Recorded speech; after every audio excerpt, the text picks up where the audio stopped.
जात के या बड़ी जात के या बड़ी पोस्ट के, या अच्छे कपड़े पहनते हैं बुरे कपड़े पहनते हैं, या आपके पास पैसा है या नहीं है, वो फर्क नहीं पड़ता परमेश्वर को। परमेश्वर को एक बात का फर्क पड़ता है कि अगर इसकी आत्मा में कहता है प्रेम है, क्षमा का हृदय है, तो कहता है आज ही परमेश्वर आपके लिए स्वर्ग खोलने वाला यीशु मसीह के नाम में। आमीन। बोलो हालेलुया। हालेलुया। लेकिन शैतान जानता है इस बात को, इस आज्ञा को जानता है शैतान, और इसलिए लोगों के बीपी को बढ़ा कर रखता है। बीपी बढ़ता नहीं है भाई साहब, बीपी लोग खुद बढ़ाते हैं। मैंने क्या कहा, सबसे बड़ा दान, आज कितने लोगों ने दान डाला है, लेकिन आपने दान डाला है, पैसे का दान डाला है, लेकिन सबसे बड़ा महादान कौन सा है? जब आप किसी को क्षमा देते हैं। समझ रहे हैं?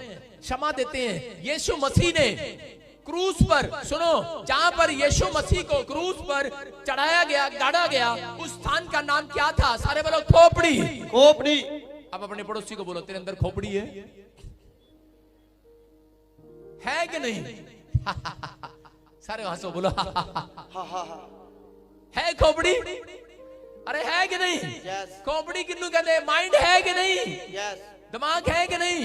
कहता उस स्थान का नाम था खोपड़ी, जहां पर उसको रखा गया।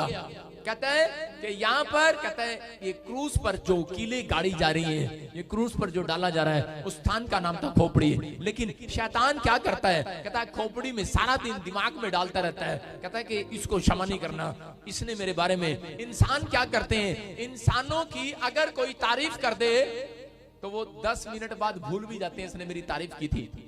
लेकिन जब कोई किसी की बुराई कर देता है, इंसल्ट कर देता है आदमी, अगर आपके बाजू में बैठे आपकी सास ने, आपके रिश्तेदारों ने आपकी इंसल्ट की, आपके दोस्त ने आपकी इंसल्ट की है, आपके सामने से वो चेहरा कभी नहीं जाएगा। नहीं जाएगा ना? रोज घूमता है वो चेहरा। बाइबल पढ़ते हैं तब वो घूमता है चेहरा, जब प्रार्थना करते हैं तब घूमता है चेहरा। ध्यान से सुनना इस बात को। यही कारण है कि बहुत सारे लोग आदमी बीमार हैं, यही कारण है कि आदमी काम नहीं खुले हैं, लेकिन बहुत सारी प्रॉब्लम्स हैं उनके अंदर। जब वो बाइबल पढ़ रहे होते हैं, अगर किसी ने आपकी इंसल्ट की है, सुनना पीछे वालों ध्यान से, तो अंदर से कभी भी हृदय से उसको क्षमा नहीं मिलती है। आता रहता है कि नहीं? अंदर से गुस्सा आता रहता है कि नहीं? अगर सास कुछ बोल दे आपकी लड़की को, और उसके बाद क्या होगा? जो सास अगर बोल देगी लड़की को, और लड़की ने अपनी माँ को बता दिया, तो माँ बाइबल पढ़ने वाली होगी, तो जब भी बाइबल खोलेगी, मेरी कुड़ी नू बार बार उन्हें तंग किया है, उन्हें तंग किया है, उन्हें तंग किया है। मेरी समझ रहे हो कि नहीं बात? किसका चेहरा आता है? उसका चेहरा आता है जो आपकी बेइज्जती कर रहा है, जो आपके बच्चों को तंग कर रहा है, जिसने आपको दुख दिया है, इंसल्ट की है, उसका चेहरा आता है कि नहीं? और बाइबल बोलती है कि मूर्ति पूजा पाप है। समझ रहे हो? यीशु मसीह ने क्या बोला? कहता मूर्ति पूजा पाप है, अपराध है। और आप क्या कर रहे हो? अगर आप उसको छोड़ रहे हो और आप के सामने वो चेहरा आ रहा, फोटो बना लेते हैं दिमाग में, जिसने आपकी इंसल्ट की हुई है, अभी भी आपके दिमाग में फोटो है, यहाँ पर बैठे मुझे पता है, अभी भी दिमाग में फोटो चल रही है उसकी। चल रही है कि नहीं? आपके दिमाग में वो फोटो घूम रही है। इसका मतलब पता क्या है? कि आप एक पिक्चर बना रहे हो, और परमेश्वर बोलता है ये मूर्तियां बनाना दिमाग में पाप है। इसीलिए इंसानों ने परमेश्वर को इसी से बनाया था। कई लोगों ने उठाकर मूर्तियां बना देते हैं, किसी के दिमाग में चल रहा है। अगर अभी भी किसी सास को आप माफ नहीं कर पा रहे, ससुर को माफ नहीं कर पा रहे, माँ बाप को माफ नहीं कर पा रहे, किसने इंसल्ट किया? आपकी मामे ने, ताऊ ने, चाचा ने, पड़ोसी ने, आपका पड़ोसी है, जमीन खा लिया, आप माफ नहीं कर पा रहे, आपके चेहरा उसके सामने आ रहा, आपके सामने आ रहा बार बार, इन्हें मेरी कुड़ी तलाक दिता सी, बोले फोटो घूम रही है आपके दिमाग में। इसका मतलब क्या है? आप एक बहुत बड़ा पाप कर रहे हैं। आज ही उस पाप को बाहर फेंक दो यीशु मसीह के नाम में। बोला हालेलुया। हालेलुया। ये हटाना पड़ता है। ये बाइबल बोलती है इस बात के लिए, क्योंकि भजन संहिता के 104 के 34 में लिखा, मेरे मन में ख्याल तुझे पसंद आए, मेरे मन में जो भी ख्याल आए तुझे पसंद आए। कौन कह रहा है? दाऊद कह रहा है परमेश्वर को कि परमेश्वर जब भी मेरे मन में कोई ख्याल आए वो तुझे पसंद आए। लेकिन परमेश्वर कह रहा है पसंद कैसे आएगा? तेरे मन में तो बार बार वो बंदा आ रहा है, बार बार सांस आ रही है, बार बार क्षमा नहीं कर रहा तू उसको, ससुर आ रहा है क्षमा नहीं कर रहा है, तू क्षमा नहीं कर पा रहा अपने दोस्त को जिसने तेरा पैसा खा लिया, तेरी जमीन खा ली। आजकल जब से ज्यादा क्षमा कौन नहीं होती? जेठ और जेठानी, ननन, ननद और जेठानियां ये क्षमा के लायक नहीं होती, कई बार इनकी आपस में चलती रहती है, ज्यादातर सास बहू की आपस में चलती रहती है, कह रहे क्षमा नहीं होते, क्षमा नहीं कर पाते। भाई साहब नाटक करना बंद करो, पूरा वर्ल्ड को बोल रहा हूं। अगर आप कहते हो कि मैं पास्टर हूं, अगर आप कहते हो कि मैं विश्वासी हूं, अगर आप क्षमा नहीं कर पा रहे, याद रखना कि नरक का द्वार पास्टर के लिए भी और विश्वासी के लिए भी खुला हुआ है। धूल जाना कोई नहीं जा पाएगा, लेकिन परमेश्वर कह रहा है नरक तो बाद में देखोगे, पहले इस धरती पर नरक की तरह जियोगे।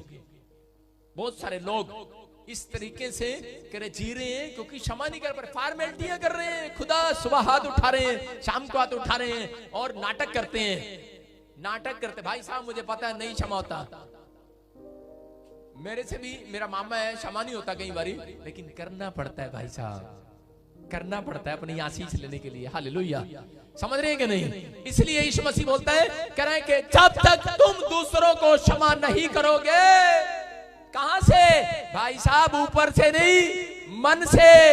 कह रहा है मैं मनों को जांचने वाला परमेश्वर हूं। नाटक करना बंद करो, हमने क्षमा कर दिया है। क्षमा करना पड़ता है, उस ख्यालों को निकालना पड़ता है, मारना पड़ता है भाई साहब। लेकिन अगर आप अभी भी नहीं मार पा रहे, आपकी खोपड़ी में शैतान बार बार डाल रहा है। इसलिए मैं बहुत सारे लोगों को आज भी जानता हूं जिन लोगों ने क्षमा नहीं किया, आज भी कहता है, आज भी उन पास्टरों को बीपी की प्रॉब्लम है। मैं सही बोल रहा हूं, शुगर की प्रॉब्लम है।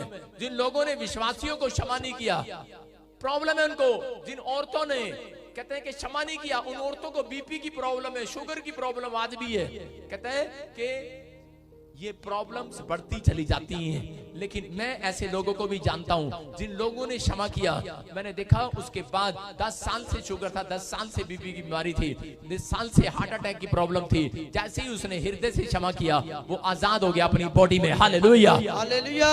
क्योंकि बाइबल बोलती है जरा बहुत सारे काम कहते हैं कब रुकते हैं? यीशु मसीह ने इसलिए किया। यीशु मसीह जो एक्सपीरियंस देकर गया वो व्यर्थ नहीं है। वो यहाँ पर देकर गया, उसने खोपड़ी वाले स्थान पर खड़ा होकर, अरे उस स्थान का नाम खोपड़ी क्यों पड़ा है? कहता है ताकि जितनी खोपड़ियां आज के बाद इस स्थान पर आए, शमशान घाट बोलते हैं उसको, जहां पर यीशु मसीह को चढ़ाया गया। हमारे भारत में बोलते हैं शमशान घाट, समझ रहे हो कि नहीं? कहता जितनी खोपड़ियां, जितनी लाशें यहां पर आए, उनके आने वालों की खोपड़ियां समझ जाएंगे ये खोपड़ी का इलाका है। समझ रहे नहीं? इनकी खोपड़ी में, दिमाग में ये बात रहे इंसानों के कि परमेश्वर है। बोलो हालेलुया, हालेलुया। और यीशु मसीह ने कहा जब उसको मारा गया तो उसी समय यीशु मसीह ने कहा, पिता, कह रहा ये नहीं जानते क्या कर रहे थे, मुंह में कड़वा उसकी सिरका डाल रहे थे मुंह में। लेकिन उसने कहा परमेश्वर ये कड़वाहट, कहता है कि जो इनके अंदर भरी पड़ी है, इनके अंदर भरी पड़ी है, इनको नहीं पता परमेश्वर ये कितनी बड़ी गलती कर रहे हैं, कितना बड़ा गुनाह कर रहे हैं। ये नहीं जानते तुझे, ये नहीं जानते परमेश्वर। लेकिन पवित्र आत्मा ने बताया उसके अंदर। मैं क्या कर रहा हूं? बाइबल बोलती है इस बात के लिए, हम पढ़े, देखो इब्रानियों 12 का 15 पढ़ो, देखो क्या लिखा। कड़वाहट भरी हुई है आज भी, सास के लिए कड़वाहट भरी पड़ी है, भाई के लिए कड़वाहट है, आज किसी के अंदर मामे के लिए कड़वाहट है। आज ये कड़वाहट की बीज, कड़वाहट का पौधा अपने अंदर उगा रहे हो। अगर आज पास्टर के लिए कड़वाहट भरी हुई है, आज विश्वासियों के लिए कड़वाहट भरी हुई है, मैं कह रहा हूं अगर कड़वाहट है भाई साहब, स्वर्ग नहीं जाने वाले हो।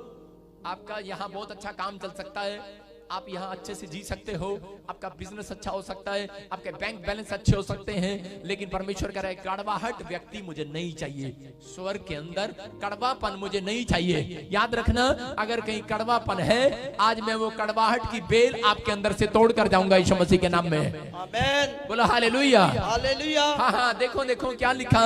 ध्यान से देखते रहो, ऐसा ना हो कि कोई परमेश्वर के अनुग्रह से वंचित रह जाए, या कोई कड़वी जड़ फूट कर कष्ट दे और इसके द्वारा बहुत से लोग अशुद्ध हो जाएं। बोलो हालेलुया, हालेलुया। फिर से बढ़, जोर से आगे बढ़। तेरी आवाज मुझे अच्छी सी लग रही, मतलब पुराने पास्टर जैसी लग रही। इधर आ जा, ऐसा लग रहा 70 साल का है, जल्दी आ, बूढ़ा लग रहा है। जोर से बढ़, हाँ शाबाश। ध्यान से देखते रहो, ऐसा ना हो कि कोई परमेश्वर के अनुग्रह से वंचित रह जाए। हाँ, देखो क्या लिखा, ध्यान से देखते रहो, ऐसा ना हो कि कहीं तुम परमेश्वर के अनुग्रह से दूर हो जाओ। अनुग्रह क्या है? अरे स्वर्ग जाने की आशीषों से दूर हो जाओ। अनुग्रह क्या है? कह रहा अनुग्रह, कह रहा आज जो तुम मांग रहे हो परमेश्वर दया कर मेरे ऊपर, मेरे आज शरीर में चंगा